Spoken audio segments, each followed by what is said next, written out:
ಮುಖ್ಯಮಂತ್ರಿ ಸಿದ್ದರಾಮಯ್ಯರವರ ನೇತೃತ್ವದಲ್ಲಿ ನಮ್ಮ ಸರ್ಕಾರ ಉತ್ತಮ ಆಡಳಿತ ನಡೆಸುತ್ತಿದ್ದು ನಮ್ಮಲ್ಲಿ ಯಾವುದೇ ರೀತಿಯ ಭಿನ್ನಾಭಿಪ್ರಾಯವಿಲ್ಲ ಎಂದು ಶಾಸಕ ಎಸ್.ಆರ್. ಶ್ರೀನಿವಾಸ್ ಚೇಳೂರಿನಲ್ಲಿ ತಿಳಿಸಿದರು.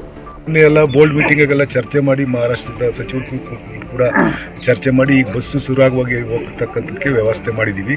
ನಾವು ಮೊನ್ನೆ 3 ಡೇಸ್ ಬ್ಯಾಕ್ ಬೋರ್ಡ್ ಮೀಟಿಂಗ್ ಕರೆದಿದ್ದು ಅದಕ್ಕೋಸ್ಕರನೇ ಅವ್ರದ್ದು ಮಹಾರಾಷ್ಟ್ರ ಸಚಿವರ ಜೊತೆ ಕೂಡ ಮಾತನಾಡಿ ಅದನ್ನು ಸರಿ ಮಾಡ್ತಕ್ಕಂಥದ್ದು ಮಾಡಿದ್ವಿ. ಈಗ ಹೋಗ್ತಾ ಇದೆ ಬಸ್ಸು.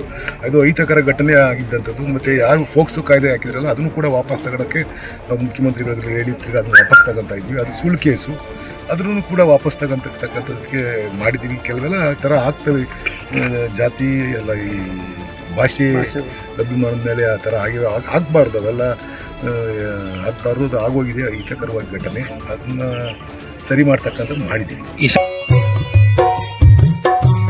51ನೇ ವರ್ಷದ ಶ್ರೀ ವನಕಲ್ಲು ಮಲ್ಲೇಶ್ವರ ಜಾತ್ರಾ ಮಹೋತ್ಸವ, ವನಕಲ್ಲು ಶ್ರೀ ಪ್ರಶಸ್ತಿ ಪ್ರದಾನ, ವಿವಿಧ ಪ್ರಶಸ್ತಿ ಪ್ರದಾನ ಸಮಾರಂಭ, ಸಂಸ್ಕೃತೋತ್ಸವ, ಕನ್ನಡ ಮತ್ತು ಸಂಸ್ಕೃತಿ ಇಲಾಖೆಯ ಸಹಯೋಗದೊಂದಿಗೆ ರಾಜ್ಯ ಮಟ್ಟದ ಜನಪದೋತ್ಸವ ಮತ್ತು ಕವಿ ಕಾವ್ಯ ಸಮ್ಮೇಳನ ಕಾರ್ಯಕ್ರಮವನ್ನು ಶ್ರೀ ವನಕಲ್ಲು ಮಲ್ಲೇಶ್ವರ ಮಹಾಸಂಸ್ಥಾನ ಸುಕ್ಷೇತ್ರ ಮಠ, ಹೆಗ್ಗುಂದ, ಅಂಚೆ, ದಾಬಸ್ಪೇಟೆ ಮಾರ್ಗ, ನೆಲಮಂಗಲ ತಾಲೂಕು, ಬೆಂಗಳೂರು ಗ್ರಾಮಾಂತರ ಜಿಲ್ಲೆಯಲ್ಲಿ ದಿನಾಂಕ 1-3-2025ರಿಂದ ದಿನಾಂಕ 9-3-2025ರವರೆಗೆ ನಡೆಯುತ್ತಿದೆ. ಪರಮ ಪೂಜ್ಯ ಡಾಕ್ಟರ್ ಶ್ರೀ ಶ್ರೀ ಬಸವ ರಮಾನಂದ ಮಹಾಸ್ವಾಮೀಜಿಗಳು, ಕರ್ನಾಟಕ ಸಂಸ್ಕೃತ ವಿಶ್ವವಿದ್ಯಾಲಯದ ಸಿಂಡಿಕೇಟ್ ಮಾಜಿ ಸದಸ್ಯರು, ಶ್ರೀ ವನಕಲ್ಲು ಮಲ್ಲೇಶ್ವರ ಮಹಾಸಂಸ್ಥಾನ ಮಠ ಟ್ರಸ್ಟ್, ಶ್ರೀ ವನಕಲ್ಲು ಮಲ್ಲೇಶ್ವರ ಮಹಾಸಂಸ್ಥಾನ ಮಠ ಚಾರಿಟಬಲ್ ಟ್ರಸ್ಟ್, ಶ್ರೀ ಸಿದ್ಧ ಯೋಗಾನಂದ ಸಾಹಿತ್ಯ ಮತ್ತು ಸಾಂಸ್ಕೃತಿಕ ಗ್ರಾಮೀಣ ಪರಿಷತ್ ವತಿಯಿಂದ ಆಯೋಜನೆ ಮಾಡಿರುವಂತಹ ಜಾತ್ರಾ ಮಹೋತ್ಸವಕ್ಕೆ ತಮ್ಮೆಲ್ಲರನ್ನ ಪ್ರೀತಿಪೂರ್ವಕವಾಗಿ ಸ್ವಾಗತಿಸುತ್ತಿದ್ದಾರೆ.